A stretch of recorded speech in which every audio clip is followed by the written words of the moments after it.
vamos a estar hablando con gente del sector agropecuario. Hoy vamos a estar hablando con el presidente de UPARIC, con Mike Healy. Vamos a estar hablando alrededor de los avances en el sector agropecuario, pero sobre todo Mike Healy es también, aparte del presidente de UPARIC, es el segundo vicepresidente del COSEP. Vamos a estar hablando con él alrededor de estas negociaciones que ya oficialmente reconocieron que se están dando entre el sector agropecuario y entre el sector privado, o un sector del sector privado y el gobierno, y supuestamente los trabajadores también. Vamos a estar hablando alrededor del impacto, de qué esto significaría, cuál es la posición del sector privado alrededor de ese tema. Ayer vimos, y con sorpresa, y hasta cierto grado de preocupación, cómo el presidente del COSEP en sus declaraciones fue menos firme en el sentido de que hace un mes había dicho que el sector privado, y nosotros respaldamos esa posición y estamos de acuerdo en esa posición, de que el sector privado no aguanta que se aumente el aporte patronal y menos la cantidad y de un solo como la quiere hacer el gobierno. Pero ayer vimos a un presidente del COSEP, no sé si fue por ser diplomático, que dijo de que todos los sectores tenían que aportar. Pero yo no veo, y he platicado con gente del sector privado de diferentes sectores, tanto industrial como comercial, como en el mismo sector agropecuario, donde te han dicho que sus negocios no aguantan.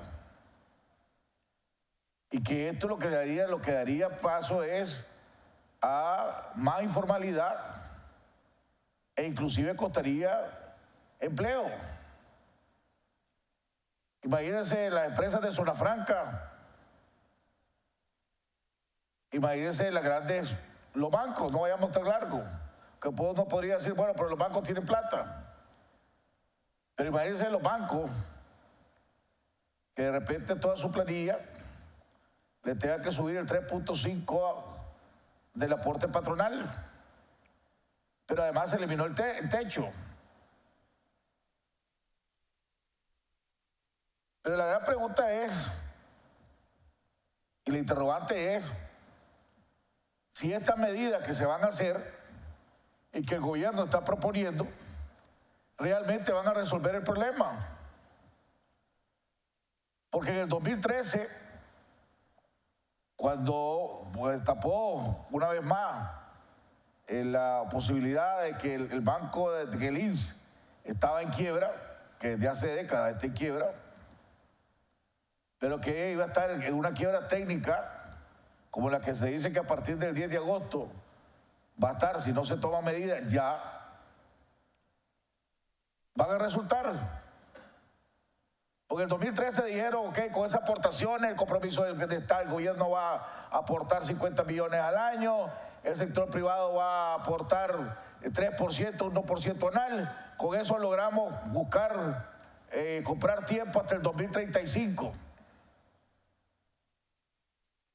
Y ahí, 5 años después de esa medida, estamos de vuelta al mismo lugar, inclusive peor, porque las fuentes están diciendo que el gobierno le dijo que el 10 de agosto está quebrado técnicamente, totalmente que en quiebra el INS. Está hablando dentro de 4 meses. ¿De qué garantías tenemos que el gobierno va a cumplir y que esto sirve? Y menos si se quieren dar las negociaciones en encerronas, donde nos demos cuenta a través de fuentes que no están de acuerdo con lo que está pasando y dan a conocer lo que se está negociando. Yo no veo a una empresa de zona franca poder aguantar que se le aumente el 3.5% del aporte patronal amenazaron a los... Y en estas negociaciones me contaban de que cuando comenzaron, lo primero que querían era eliminar o aumentar el ISC al azúcar. Y que los cañeros y los ingenios pegaron el grito al cielo. Y dijeron que eso quebraría y tiraría un montón de gente a la calle. Entonces se echaron para atrás. Pero que sí van a aumentar el impuesto a la cerveza, a la gaseosa, a los licores. Pero vuelvo y repito, ¿qué ha hecho el gobierno? ¿Dónde está? ¿Cómo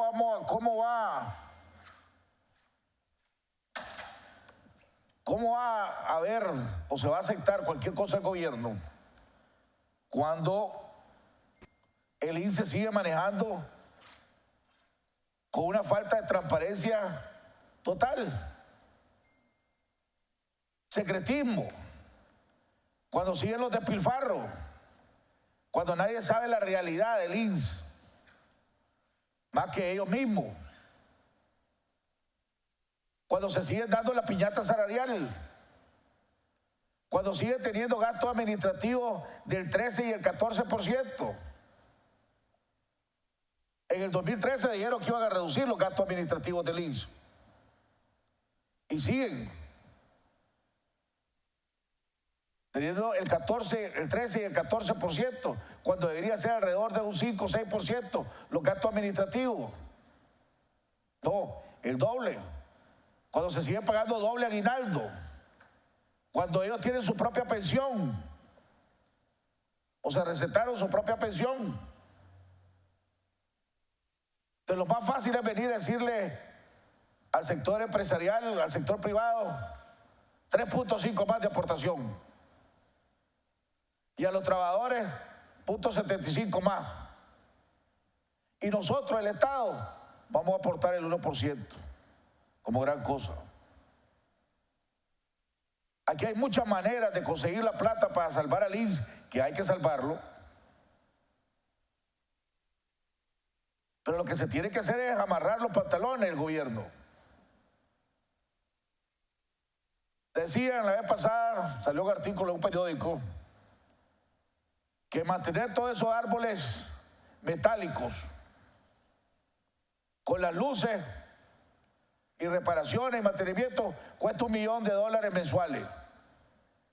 Hay que tener $12 millones al año. Está hablando de 300 y pico millones de Córdoba, que ahí están. ¿Cuánta publicidad se gasta el Estado mensualmente en esos rótulos de carretera que se la pagan a empresas de la misma familia gobernante? Porque usted no ve en los canales privados o independientes publicidad del Estado. No, la ve en los canales que son de la familia presidencial. Vayan haciendo pluma. Aquí se recupera alrededor de $20 millones anuales al narcotráfico. Ese es el averaje en efectivo. Ya no digamos propiedades, vehículos, etcétera. ¿Qué se hace con esa plata? ¿Cuándo fue la última vez que el pueblo de Nicaragua supo o le presentaron un desglose, un rendimiento de cuenta de ese dinero? Sigan haciendo pluma.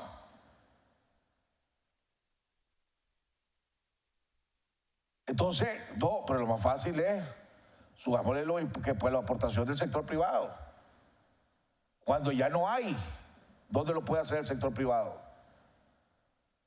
Platicando con amigos de la zona franca me decían, hombre, nosotros tendríamos que correr gente. Otros dicen, hombre, vamos a tirar gente a la informalidad. Vamos a empezar a pagarle por debajo.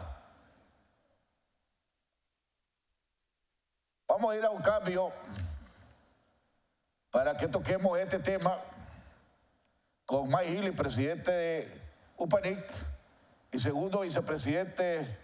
tercer vicepresidente del COSEP. Vamos a un cambio y ya regresamos. Bueno, estamos de regreso en la segunda parte de nuestro programa. Les recuerdo a todos ustedes que en nuestra página de Facebook, en Jaime Arellano de la Nación, ahí pueden encontrar el formato para llenarlo y entregarlo personalmente o mandarlo físicamente a la oficina de Claro para seguir con la protesta y el reclamo de que por qué no quitaron los principales canales de los Estados Unidos de la cadena abierta, de los networks abierta, y para que lo cumplan con el compromiso que tenían. Así que acuérdense, pueden ir a nuestra página de Facebook, Jaime Arellano de la Nación, se suman a los miles y miles que ya se han sumado a esto, agarren el machote de carta para que lo entreguen personalmente, porque si de esta manera, si Telcor no reacciona, si Claro no reacciona, tenemos legalmente, podemos entonces recurrir a Telcor y a lo mejor la pegamos y alguna institución hace su trabajo en este país. Pero por lo menos tenemos que seguir los pasos, así que los invito, les recuerdo, ¿verdad?, que tenemos que protestar, que tenemos que reclamar para que Claro cumpla con su compromiso de estar con el contrato que tiene cuando nos ofrecieron, que incluía esos canales y que de una manera arbitraria lo quitaron, ya sea por negligencia de parte de ellos o por falta de profesionalismo de parte de ella, pero la realidad de las cosas es que esa parte del compromiso no lo están cumpliendo. Y no es que queremos pagar menos, porque no estamos hablando de pagar menos, lo que queremos es que nos cumplan con lo que tienen que cumplir. Don Mike Healy. Don Jaime Arellano. ¿Cómo está, amigo? Pues bien, hermano. Hombre, cada vez que le toca al sector agropecuario, en esta rotación en el programa, algo pasa.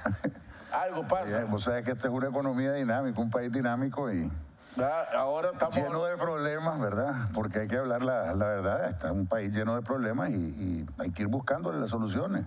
Siempre me toca así un tema caliente a mí, ¿verdad? El día lunes, Trinchera de Noticias y este programa filtramos y dimos a conocer las negociaciones que se estaban dando entre el gobierno y el sector privado, por lo menos una parte del sector privado, alrededor de la reforma del INS y la propuesta que había llevado el gobierno al sector privado. Ya el día de ayer, ayer fue miércoles, y el día de ayer el presidente del COSEP reconoció que se están dando las pláticas y que se va a buscar un arreglo. Me llamó la atención que hace unas semanas el presidente del COSEP, lo cual nosotros en este programa respaldamos 100% en ese punto, dijo que el sector privado no estaba en la capacidad de aportar más. Es correcto. Y que había que buscar alternativas, pero que esa no podía ser una de las alternativas. Ayer, en sus declaraciones, como que abrió la puerta, la posibilidad, para decir que no se descartaba, pues, y que eso podría incluir aumento en la aportación patronal del sector privado. Hablando con gente de diferentes sectores, gente del sector industrial, gente de la zona franca, inclusive platicando con unos banqueros, me decían que estaba hablando de una afectación de millones. Gente de la zona franca me decía, esto es lo que si se hace esa locura, dice, lo que van a hacer es promover el desempleo y aumentar la informalidad en este país. Así es. Es donde está el problema, Jaime, ¿viste? La informalidad. Otros decían, hombre, hay que buscar alternativas, pero el problema es, ¿qué es lo que va a hacer el gobierno? El INS se sigue manejando sin transparencia, se sigue manejando con un despilfarro de gastos administrativos, sigue teniendo el 13-14% de gastos administrativos, y hay lugares donde se puede sacar plata. Me decía, yo mencioné 2, 3, pero me decía, y eso me lo dieron casi todo lo que platiqué del sector privado, que se elimine el 2% de INATEC, que no sirve para nada. Totalmente, eso es inoperante. Solo hay que tener un 2%, dice que se elimine el 2% de INATEC, ¿verdad? Y que se le tire pues al Seguro Social. Bueno, mira, para que tengas una idea, en la parte de INATEC, hace 2 años, me acuerdo, cuando habían problemas graves, solo el sector privado aporta el aporte de INATEC es alrededor de 900 no se pueden dar muchos más ahorita, arriba de los 900 millones de córdobas.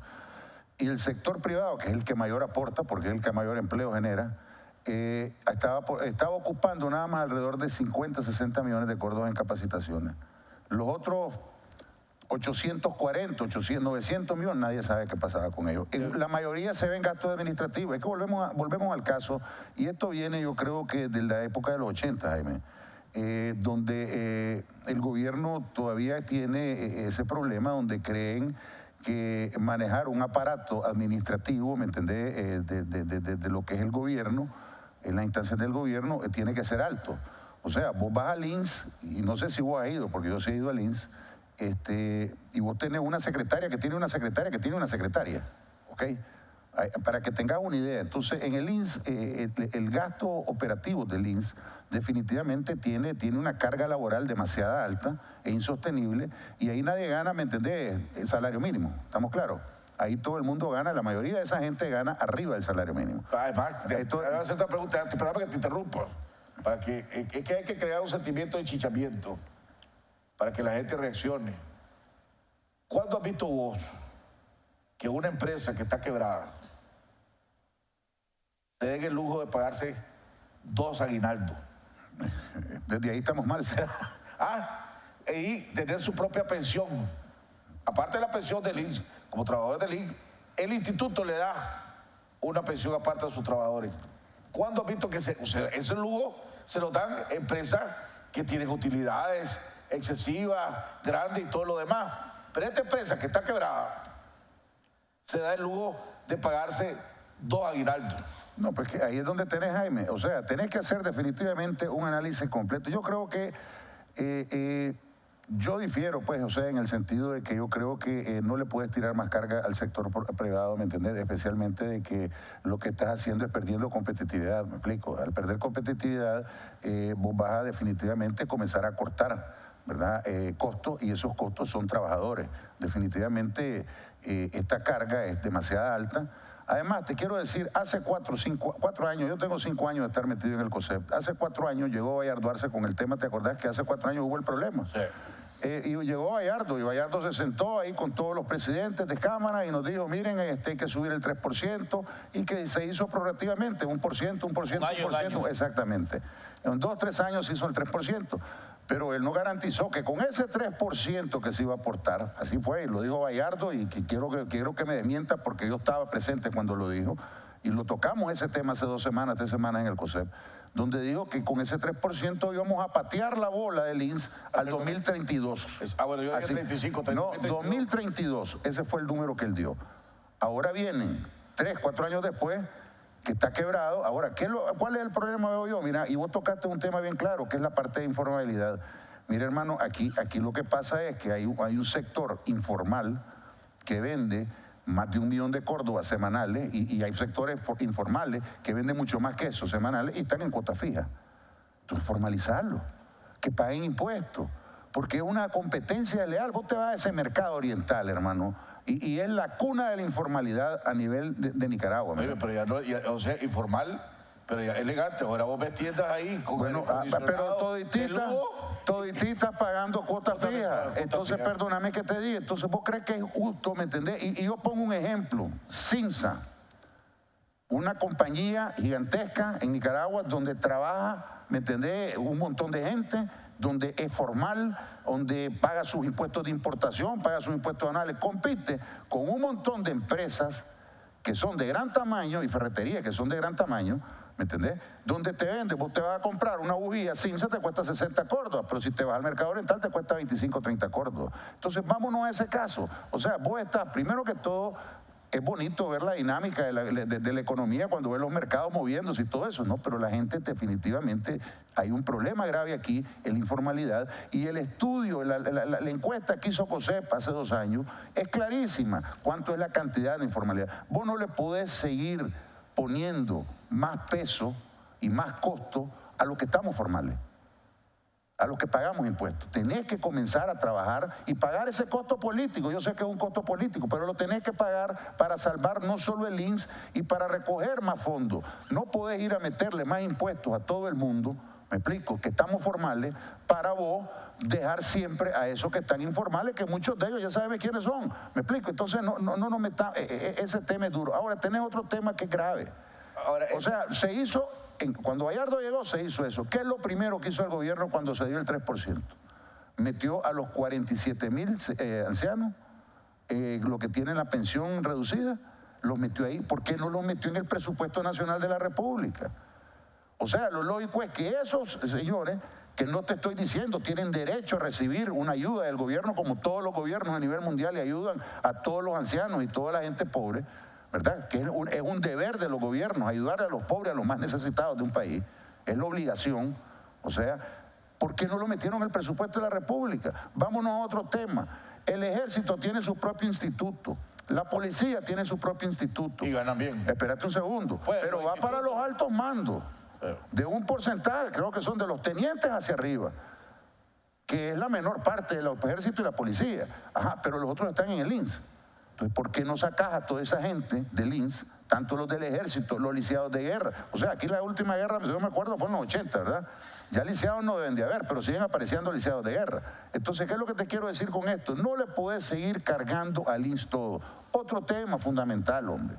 500 millones de dólares es la deuda del gobierno al INS. ¿Por qué no le pagan esos 500 millones de dólares? O sea, lo lógico es de que sanen ellos sus cuentas, pero atrasaste vos un mes, 2 meses, te caen encima, Jaime. ¿Entendés? Y la ley es clara, loco. La ley dice hasta prisión puedes pagar. Entonces es un tema, la falta de transparencia. O sea, ¿de qué sirve que vengas a subsanar que los empresarios den el 3.5, que ¿cómo que se llaman los trabajadores den el 0.75, que se tomen ciertas medidas?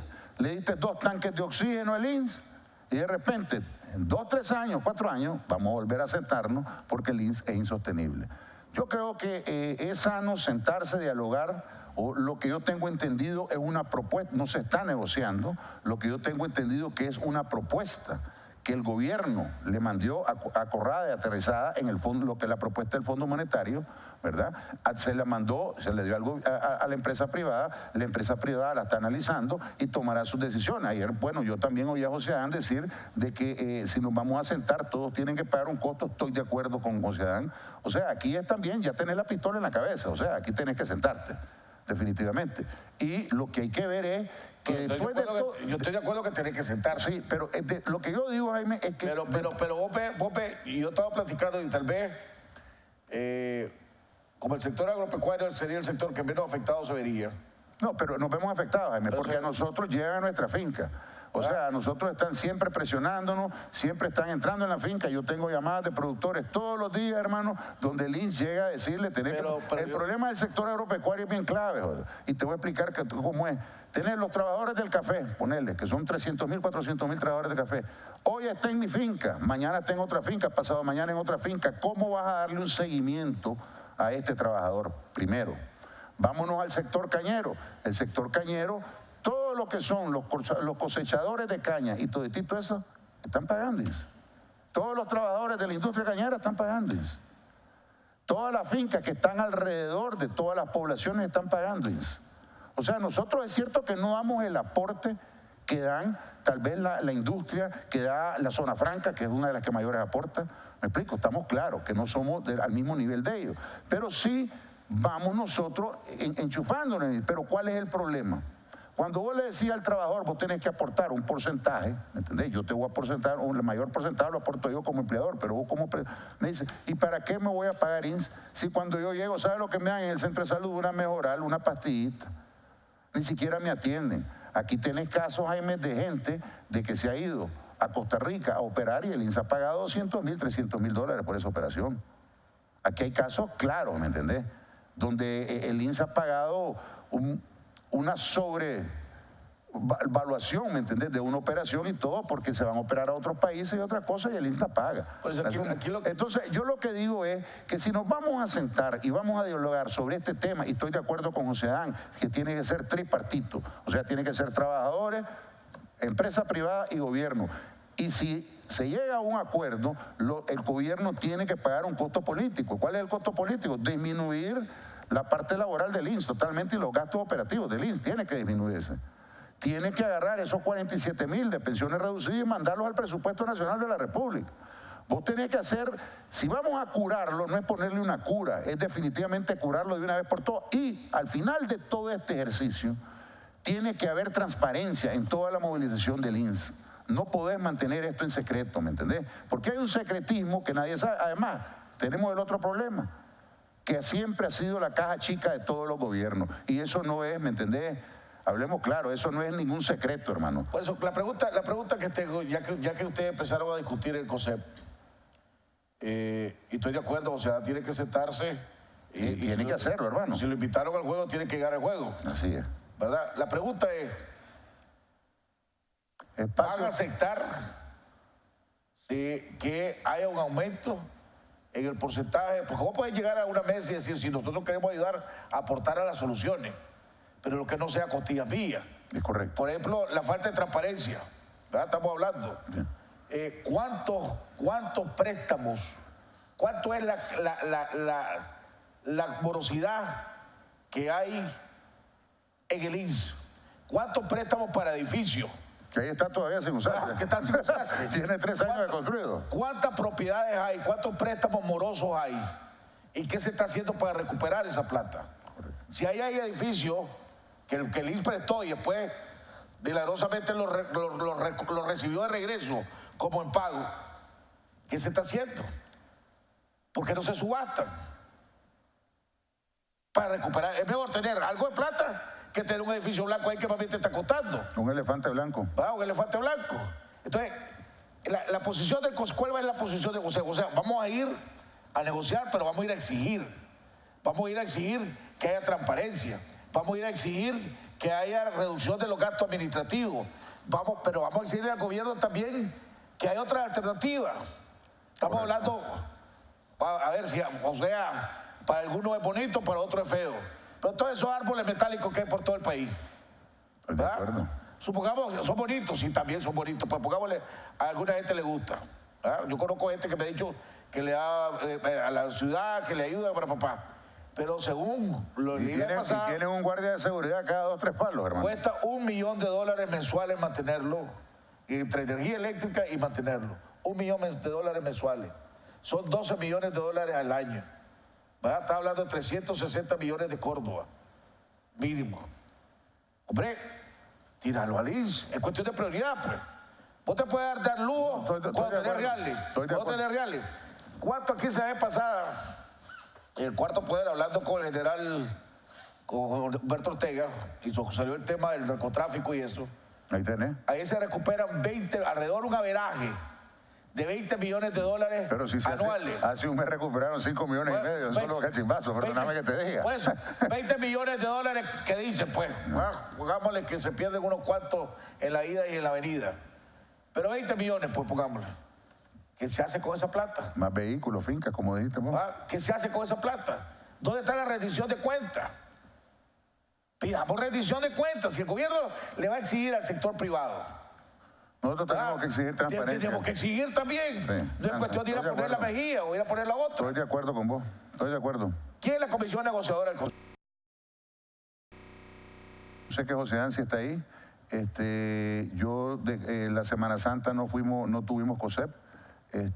Yo ayer desgraciadamente andaba en un foro cañero en Chinandega con los productores de Chinandega, donde vinieron productores de Centroamérica, directivos de Centroamérica, y por lo tanto mi deber también es ir a atender pues todo este tipo, porque estamos hablando de cómo mejorar productividad, cómo mejorar eficiencia, o sea, tipos de tecnologías, nuevas tecnologías que se están usando en el sector cañero.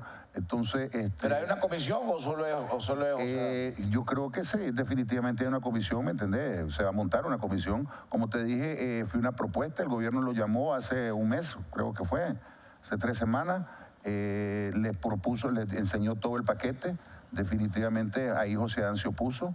Y hay que estar claro, pues, y yo mantengo lo que dijo José Adán, es que aquí tenemos que hacer todo, no es solo el sector privado. Y definitivamente al final de este ejercicio tiene que haber una transparencia total en todo lo que está pasando en el INSS, para que no vuelva a pasar este tema. O sea, pero definitivamente una negociación que viene y hay que ver pues también, porque hay que ver qué otros trasfondos han detrás de esto, como dijo Ciudad, ¿me entendés? Aquí vamos a negociar y si después a los 2 meses viene una reforma tributaria y después vienen y te dicen vamos a hacer esto otro, vamos a hacer otro. Entonces lo lógico es que hagamos un paquete completo, ¿verdad? Porque si vamos a pagar costos en uno, que por lo menos saquemos beneficios en otro, ¿no crees vos? O sea, aquí lo interesante de todo esto es ver cómo, primero que todo, se salve lo que es el INSS, porque es un perjuicio. Son 900.000, mira, son 900 y pico de mil personas que están aportando al INSS ahorita. O sea, esta gente ha duplicado prácticamente lo que existía antes a lo que está ahorita. O sea, yo creo que si tomamos unas medidas y todos nos ponemos de acuerdo, yo creo que podemos salvar el INSS. Pero ahí es donde vamos. Es un paquete donde tenés que venir, como te dije, bajar costos de administración, tenés que reubicar a un grupo, un sector que esté en el INSS que definitivamente no pertenece al INSS. ¿Me explico? Porque no aportaba al INSS. Después tenés que venir de cómo hagamos, y es donde está el mayor problema, Jaime, que nadie lo quiere en la informalidad, en los mercados orientales y en los mercados departamentales. O sea, hay un montón de gente que son la economía de Nicaragua, en una gran mayoría se está moviendo alrededor de la informalidad y no podés seguir eso, porque tampoco es justo para los mismos trabajadores que están trabajando para esta informalidad, ¿verdad? Entonces yo creo que ahí el mismo gobierno está perdiendo miles de millones de córdobas de impuestos. Entonces, ¿cómo lo que es bueno para uno tiene que ser bueno para el otro, hermano? Entonces aquí no podés seguir... No solo inyectarle plata, sino corregir lo malo que está haciendo. Es que tenés que corregir. Si vas a meterte a esta mesa, tenés que una sola vez subsanar todos los problemas que hay. Es un tema bien delicado, ¿verdad? Es un tema bien complicado y te vuelvo a decir, pues, y como lo dijo Oceán, si no aporta uno, no aporta el otro, nosotros no aportamos, hermano. Yo creo que Oceán fue bien claro en eso, ¿verdad? Tenemos que estar todos metidos, o no es que yo solo voy a meter a la empresa privada y el resto me entendés que muy, muy bien, gracias. Aquí si hay que pagar un costo político, el gobierno lo tiene que pagar, hermano. Yo no veo... Y están hablando de 1.500 millones, creo que están hablando. El sector privado con la capacidad de poder aumentar el aporte patronal. No hay capacidad. Se vuelve insostenible. No hay capacidad, menos en un año, ¿verdad? Que por más crecimiento que se esté viendo, hay una desaceleración del consumo. Y eso ya lo vivimos viviendo desde hace más de un año. Estamos entrando a una época del Tratado de Libre Comercio con el CAFTA, donde... Ya viene una degradación total. Viene una degradación. No hay... aquí, y hay rubro, o sea, te quiero decir, Jaime. Aquí hay rubro en el sector comercio, en la MIPYME. Van a tener un golpe durísimo. No solo en la MIPYME, el sector agropecuario también. El sector agropecuario. Los mercados internacionales con los precios más... O sea, estamos pasando una etapa, Jaime, que si no la sabemos navegar, va a crear un problema hacia el futuro. Y te quiero decir, los mercados internacionales de commodities no se ven lo más bonito en los siguientes 2 años. Y ustedes, en el sector privado y el COSEP, le están debiendo también al pueblo, ¿verdad? En el sentido de que ya debía haber un pliego tarifario, una propuesta de pliego tarifario para reducir el costo que reduciría el costo de la energía, y usted y el gobierno ha dicho, estamos esperando la propuesta del sector privado, porque ahí hay un conflicto de intereses entre diferentes sectores y ustedes no se han podido poner de acuerdo. Y mientras el sector privado no se ponga de acuerdo en ese pliego tarifario, el chancho lo seguimos pagando todo. Bueno, y ahí vos bien sabes que... Entonces, tener un costo de energía que es alto en este país, que más bien le cuesta competitividad al país. Y parte de esa ¿cómo se llama? La respuesta a ese problema está en la mano del sector privado desde hace rato. Bueno, mira, yo creo que en el tema de energía, yo creo que hemos avanzado, Jaime. O sea, por ejemplo, en el caso de nosotros, el sector agropecuario, tenemos que trabajar con las herramientas que existen ahí. Con la ley que se aprobó, que entró en vigencia el 1 de enero, ahí es donde estamos enfocados nosotros los productores, de cómo bajar nuestro costo de energía.